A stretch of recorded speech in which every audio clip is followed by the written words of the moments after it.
Well, what's up, everybody, and welcome to What's Up with Dr. A. Nathan Young. Thank you so much for tuning in. I'm so glad that all over the place you're telling me how this ministry is blessing you and how you're tuning in and how you can't wait to see it on Sunday mornings. We thank God that this ministry is blessing so many people all over this region, and we thank God for the fruit that it's going to produce in your life. We're going to go into our 11 a.m. service at our Covington campus right now. Meet us right back here in 26 minutes. I can't wait to see you. We've been in a series called Overcomer. We're going to stay in it for the next couple of weeks. And what we've been talking about is how outside of your relationship with Christ, your thoughts are the most important thing that you have going on, the way you think. And we said your life is a reflection of the way you think, and your thoughts play out in your life. And we said that there's a war going on, and that battle, that war, is most of the time won in the mind. And so our thoughts are important. I want to remind you of how important they are. I want to talk to you today about looking again. Looking again. Our thoughts are important. One of the reasons why they're important is because you pass down and you pass out the way you think. You pass the way you think down to the next generation, and you pass the way you think out to the community that you live in. I was talking to a group of pastors the other day because I was so frustrated about this voting thing and the fact that only 24% of registered voters in our community showed up to vote at the last election. And I asked, why is that? And what one of them told me was, he said, well, the reason why we have such low voter turnouts, Pastor, is because I'm sitting here going, 50, 60 years ago, man, people were dying in order to vote. And now here we are 50, 60 years later, and we can't hit people over the head and drag them to the polls. What happened in that time? He said, well, people began to feel disenfranchised, and they began to feel like their vote did not matter. And it didn't matter whether they voted or not. The people weren't going to pay attention to their issues, and so they quit voting. And he said what has happened is they felt that way, and their kids caught on and heard that that's how they felt. So now you have a couple of generations of children who have heard parents who felt like your vote does not what? And so now not only do they not vote, but their children also do not what? Vote. And so now it's spread down through generations and out through the community. And so you can see how the way you think affects your family and it affects your community.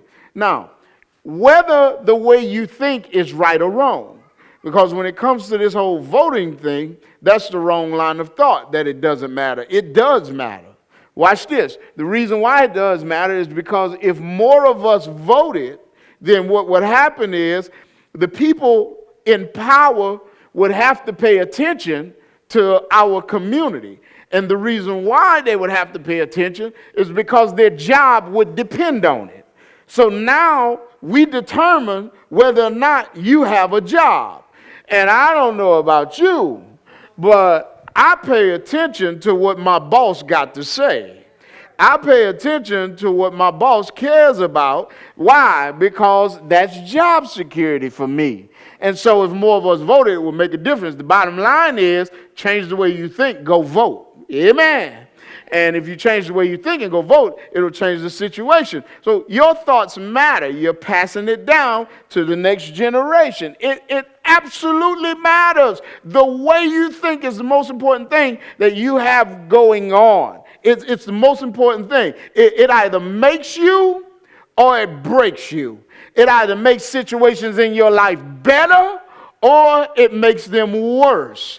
It either sends you to the next level or it takes your life back a few steps. Some of us are stuck in the same ruts and can't figure out why we're stuck in the same ruts. And the reason why is because it all boils down to the way we think. Change your thinking and you will change your life. Now watch this.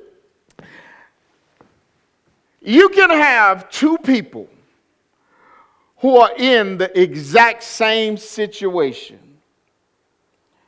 and those two people will have totally different responses. Give you an example. On the job, it's time for performance review. One person goes in, and the boss says, I don't like this, and that about your performance.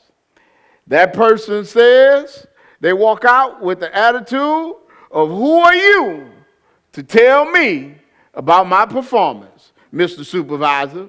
And what you need to do is get the Coke machine fixed in the break room, because that's been broke for 15 years. And maybe the reason why people's performance around here is not where it need to be is because we don't have no caffeine, so we can't think straight.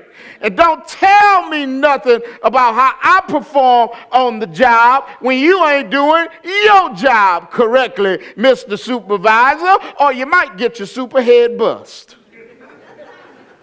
Another person goes in. They receive the exact same job performance feedback. I need you to correct this, and this, and that, and that. And that person, because of the way that they were, their response is, thank you. I didn't realize that was going on with my performance. You made me a better person, and I'll work to improve it. Same situation. Facts are the same. The filter is different. Situation is the same. The way they think is what? Two people get sick. One person, oh, I just got a cold. It's fine. The next person, oh, what's wrong? I got a cold. Oh, you're going to be all right. You don't understand. This is the worst cold ever known to mankind. I don't think I'll ever recover. Advil and Tylenol don't work for this cold. Same situation, different filter. Watch the Apostle Paul, Philippians 1. Paul says, now I want you to know, brothers and sisters, that what has happened to me has actually served to advance the gospel. Verse 13, he says, as a result, it has become clear throughout the whole palace guard and to everyone else that the reason why I'm in chains is because I am in chains for who? Christ. Verse 14, he says, and because of my chains, most of the brothers and sisters have become confident in the Lord and dare all the more to proclaim the gospel without what? Now here's what's going on with Paul. Paul had for a long time been asking God, Lord, I want to go to Rome and preach the gospel. I want to go to Rome and preach the gospel. I want to go to Rome and preach the gospel. He had been desiring it for a long, long time. And he had been asking God, please open the door for me to go to Rome and preach the gospel. Well, at this point, Paul finds himself in Rome. The problem is he's not in Rome to preach the gospel. He's in Rome as a prisoner. The reason why he's in Rome is because he's been extradited to Rome and he's possibly facing execution. Now, probably if you asked around at that time in the Christian world, all of the Christians were probably saying, oh, that's terrible what happened to Paul. Oh my goodness, Paul is a good man. All Paul does is tries his best to preach the gospel. He serves the Lord faithfully. He does nothing but the right thing. And now he's in jail for it, and he's facing execution. He's in a horrible, horrible, horrible situation. And you know that they were talking like that. Go back to verse 12, because this is what Paul says. He says, now here's what I want you to know, brothers and sisters, in other words, church people, that what has happened to me has actually, and whenever you see the word actually, whenever you use the word actually, it's used to change somebody's mind about something. You don't hear actually when somebody agrees with what's going on. You don't hear actually when somebody agrees with what you're thinking. You hear actually when they disagree with what you're thinking. Like, I remember the first time one of my kids used the word actually, he was about 3 or 4 years old. And I told him to do something, and I told him the way I wanted him to do it. And his little 3 or 4-year-old self said, actually, Dad, the way it's supposed to be done is this and this and this and this and this. And I said, actually, young man, the way it's supposed to be done is whatever way I tell you to do it. Because actually, if you don't actually do it the way I actually told you to do it, I'm going to actually put some pain on you. Now, can you actually get it done? Yes, sir. I actually thought so. Paul says, I know what you're thinking. You're thinking, I'm in this horrible situation. You're thinking that what has happened to me is terrible. You're thinking that it's not fair. You're thinking that God's not fair. I wanted to come to Rome as a preacher, but God sent me as a prisoner.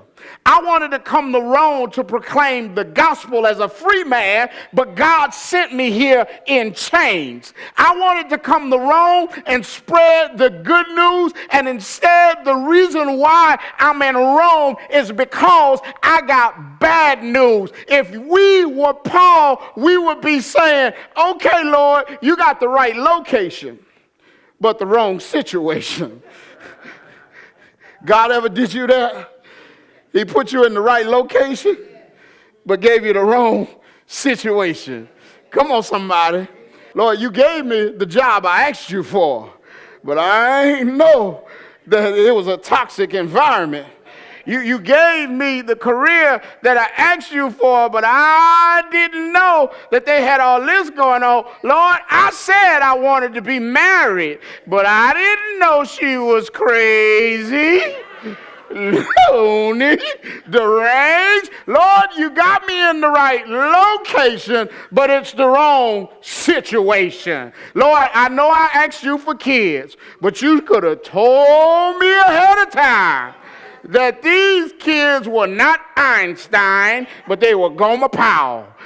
Right location, wrong situation. Paul says, I'm in the right location, but this is not how I pictured it. What do you do? How's your attitude? How do you think when God puts you in a place where you're in the right location? But Lord, this ain't what I wanted. This ain't what I expected. This ain't turning out like I wanted it to. Watch Paul. He says, I know you're thinking bad about what's happened to me, but here's what I want you to know. Actually, it has served to advance the gospel. You know what Paul had done? Paul had made up in his mind that even though I don't like this situation, I'm going to change the way I think about it. I can't choose the situation that I'm in, but what I can choose is how I think about it. I can't control what's happened to me, but what I can control is the way I think about it. And get this, the way I'm choosing to think about this situation is that I'm choosing to think that God is still good even in this. I'm choosing to think that God still has a plan for my life even in this. I'm choosing to think that even though I'm in the right location but the wrong situation, that God is still good. He still wants to use me. He still has purpose for my life. And even in this, he's going to get some glory out of it. He says, let me change your thinking about what I'm going through. He says, I know you think it's bad, but I'm choosing to look at this again. And when I look at it again, what I see is the activity of God upon my life. Watch what he says. Watch what happens as a result of his attitude. I want you to see this. He says, as a result, it has become clear throughout the whole palace guard and to everyone else that I am in chains for who? Paul says, now look what's happened. Because I chose the way I see my God, because I chose the way I view this situation, because I couldn't control the situation, but I chose the way that I thought about the situation, here's what happened. God's brought some good out of it. The whole palace guard and everyone else sees it the way that I see it. In other words, they picked up my attitude about my situation. You know why I think a whole lot of people don't want to be Christians? Because Christians have gotten into the bad habit of viewing a good God through bad situations, as opposed to viewing bad situations through a good God. And I think that a whole lot of people who are not saved, because we view a good God through bad situations and not a bad situation through a good God, I think a whole lot of people look at us and say, why would I want to serve that God? You keep telling me come to church with you for what? You ain't never happy. What I want with your God? You don't never smile. You always complaining, and no matter what happens, you about to die. Why would I want? My life is fine the way it is. I take my problems like I got them. Why would I want to serve your God? I mean, I see you got your Bible and you got your Bible app, and every time your pastor come on Thursday mornings, you telling all of us to listen in and all of this kind of stuff, and you got your Ichthus fish on your car and your big old cross hanging up at your job, and you always saying stuff about God, but you mean. Your attitude rotten. And if your God hadn't made a difference in your life, what in the world you think he gonna do for me? Paul said, as a result of my attitude, everybody else started to see my God the way I saw my God.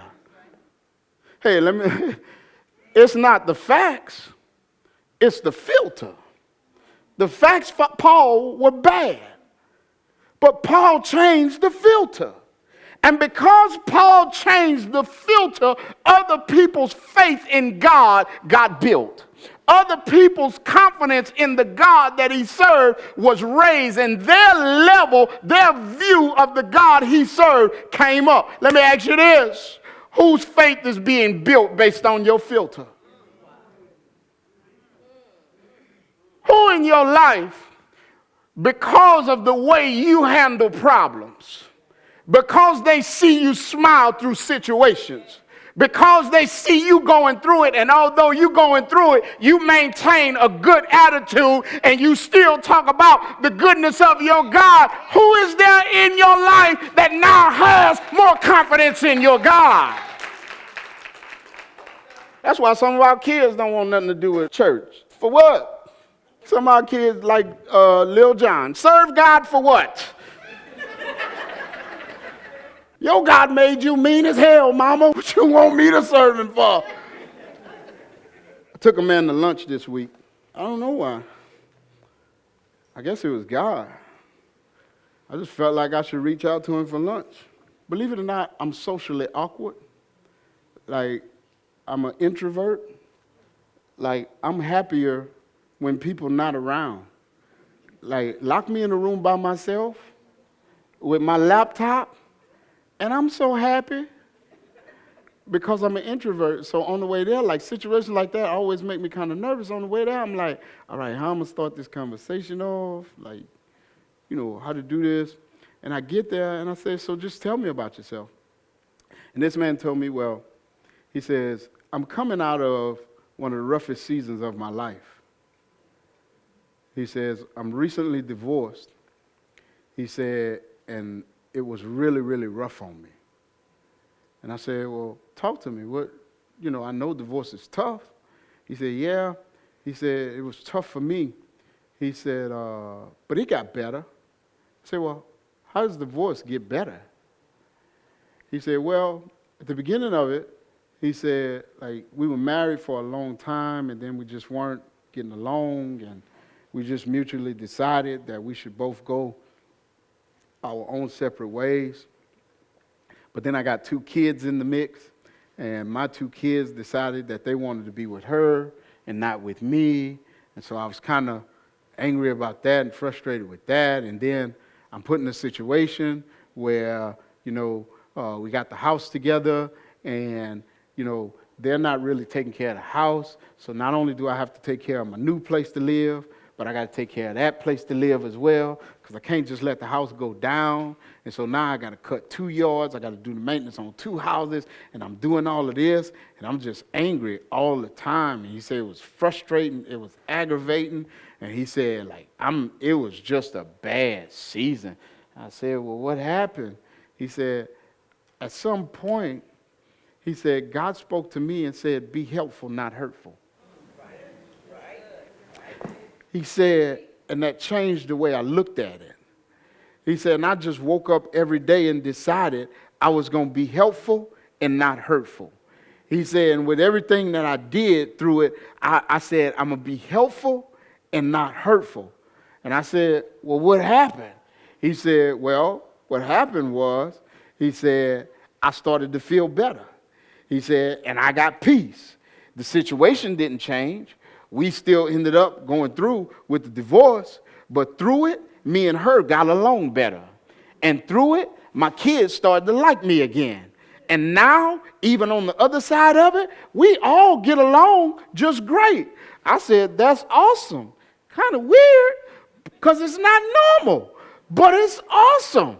Why? Because never, ever do you find people who have a divorce and yet they get along great. But you know what happened? The facts didn't change. The filter changed. And when the filter changed, his attitude changed. And when his attitude changed, God used his attitude to influence everybody around him. And even though the situation didn't change, the dynamics of it did, and everybody got peace.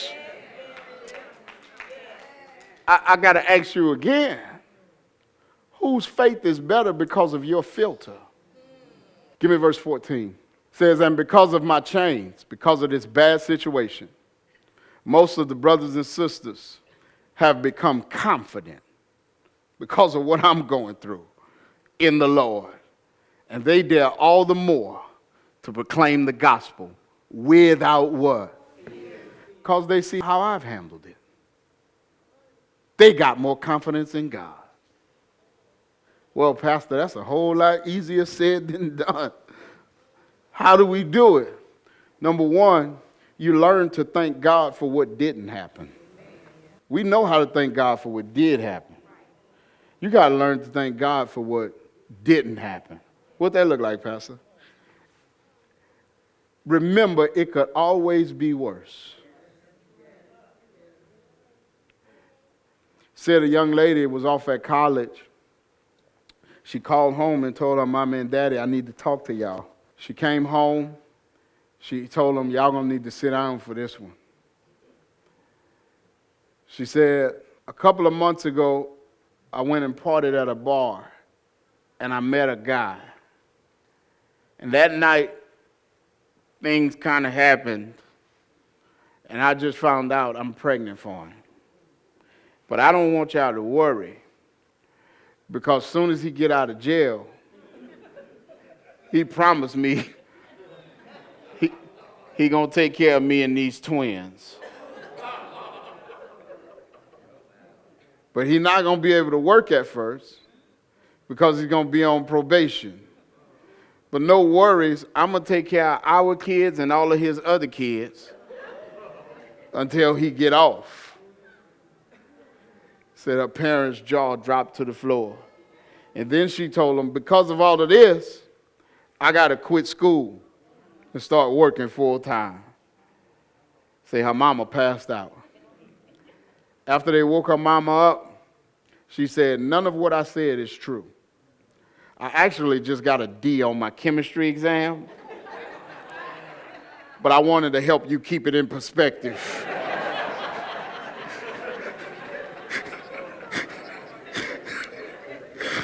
It could always be. Look, they got a college student in the back like, yeah, I'm going to use that. I knew I liked this church. It could always be what? I'm looking at some folks, and you down in your spirit, frustrated and aggravated and refusing to smile because you don't like what happened. You're mad because God put you in the right location, but he didn't give you the situation that you wanted. You need to hear me. Whatever it is, it could have been worse. You need to learn to thank God for what didn't happen. Here's the other thing. You need to anticipate what you want to see. How I do that, Pastor? Well, a lot of times, what we do is we look for a bad outcome. Before it even happens, because of what's happened in the past or what's going on in our lives right now, we automatically train our minds to think that things are going to be bad. We got a toxic environment at the job, so while we're driving to the job, we're saying, I know this is going to be a long day. Becky better not come in there with no gossip, because I don't want to hear her foolishness today. I already know my supervisor's going to get on my nerves. These employees going to get on my nerves. I know it's going to be bad. You got to stop. Stop. Why? Because when you get to the job, you're going to find what you're looking for. When you get in the relationship, you're going to find what you're looking for. If you're looking for the goodness of God, that's what you're going to find. If you're looking for a reason to be critical or negative, if you're looking for a reason to be down in your spirit, that's exactly what you're going to find. You got to learn to anticipate what you want to see. And then watch God show up. Watch God show up, and the situation might not change. But you know what will? God's going to give you peace despite what's going on. God bless you. I'll see you next week.